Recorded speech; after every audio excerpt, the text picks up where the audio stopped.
नमस्कार, one India Hindi में आपका स्वागत है। बॉम्बे हाईकोर्ट की औरंगाबाद बेंच ने 29 तबलीगी जमातियों के खिलाफ दर्ज एफआईआर को रद्द कर दिया है। इन तबलीगी जमातियों पर दिल्ली के निजामुद्दीन मरकज के एक कार्यक्रम में शामिल होने के आरोप में एफआईआर दर्ज की गई थी।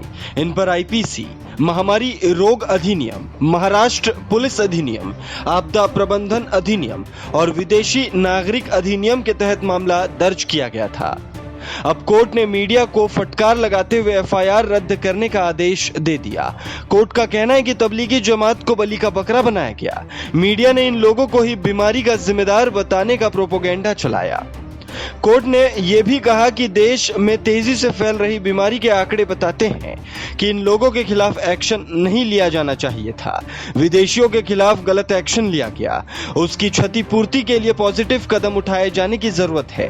अदालत ने कहा कि तबलीगी जमात के खिलाफ प्रोपेगेंडा गैर जरूरी था। जमात 50 साल से एक्टिविटी चला रही है।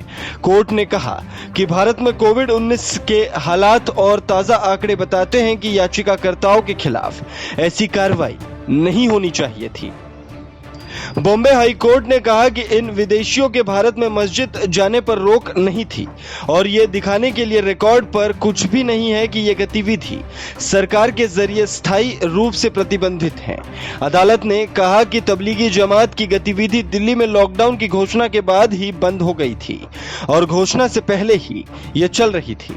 अदालत ने यह भी कहा कि कोरोना महामारी से पैदा हुई स्थिति के दौरान हमें ज्यादा सहिष्णुता दिखाने की जरूरत है और अपने मेहमानों को लेकर ज्यादा संवेदनशील होने की जरूरत है, खासतौर से मौजूदा याचिकाकर्ताओं की तरह। अपने फैसले में अदालत ने यह भी कहा कि जमात में आए विदेशी नागरिकों की मदद करने के बजाय हमने उन पर यह आरोप लगाकर जेलों में डाल दिया कि वो यात्रा दस्तावेजों के उल्लंघन के लिए जिम्मेदार हैं और वो कोरोना वायरस फैलाने के लिए जिम्मेदार हैं। जजों की पीठ ने कहा कि सरकार अलग अलग देशों के अलग अलग धर्मों के नागरिकों के साथ अलग अलग बर्ताव नहीं कर सकती है। जजों की पीठ घाना, तंजानिया, बेनिन और इंडोनेशिया जैसे देशों के आरोपी नागरिकों की ओर से दायर 3 अलग अलग याचिकाओं की सुनवाई कर रही थी।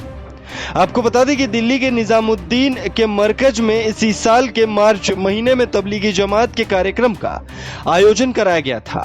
लॉकडाउन के दौरान मौलाना साद ने विदेश से आए जमातियों और देश के जमातियों को मस्जिद में रखा था, जिसके बाद तबलीगी जमात पर देश में कोरोना वायरस को फैलाने का आरोप मढ़ दिया गया। इस खबर में फिलहाल इतना ही। तमाम अपडेट्स के लिए बने रहिए वन इंडिया के साथ।